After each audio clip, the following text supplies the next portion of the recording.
I'm Shane from Monash Sport. Today, as part of our Active Chat series, we'll be providing running advice for those looking to use running as a form of cardio in order to stay active.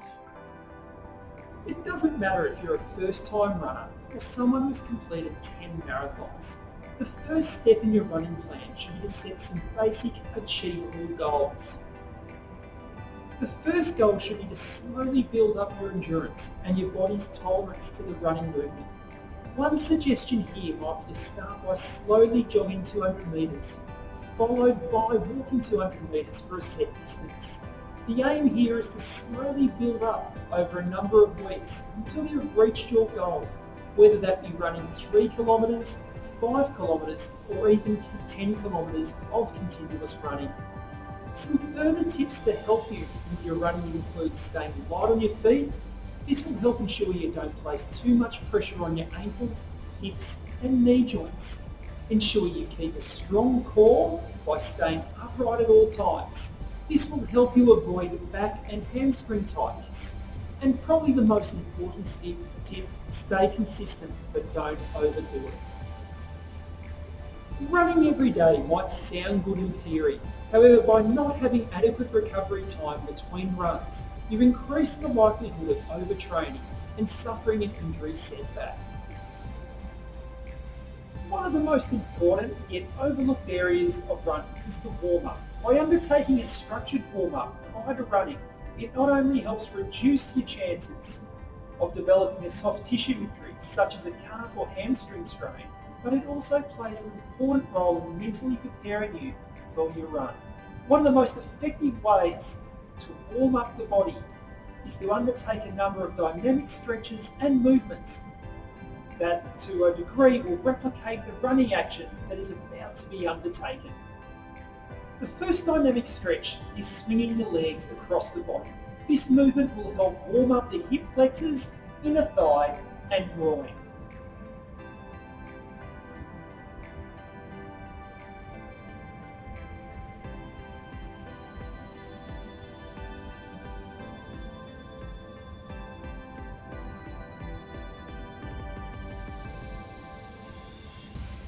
The second movement is swinging the legs in front and behind the body.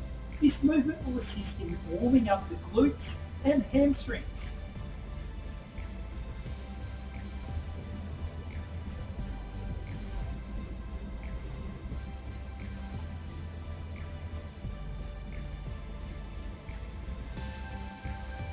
For both these stretches, you should aim to do at least 15 swings on each leg.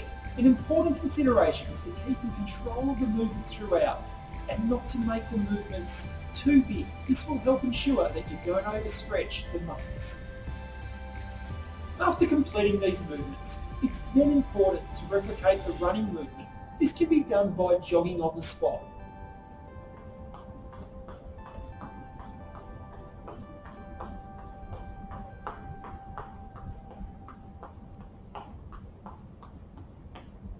Completing some high knees.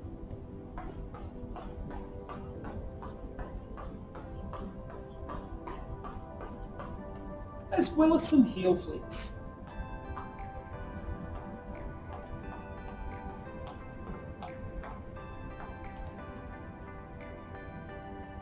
It's also important to remember that dynamic stretches are a much more effective way to warm up the body than what static stretches are, which you will do at the end of your running routine. Like the warm-up, the importance of the cool-down is often overlooked. By taking the time to cool down effectively, it can help relax the body and help start the recovery process. However, one major difference between the warm-up and the cool-down is that the cool-down tends to consist more of static-based stretches. With this in mind, the first stretch is the groin stretch. With the groin stretch, place the feet together, place your elbows on your knees and press down gently. Hold for about 10 seconds. The second stretch is the hamstring stretch. With this stretch, stretch one leg out, one hand on top of the other and stretching forward until you can feel a bit of a full in the back of your leg. The third stretch is a hip and lower back stretch. This one will stretch one leg out, cross the other leg over, and look over your shoulder.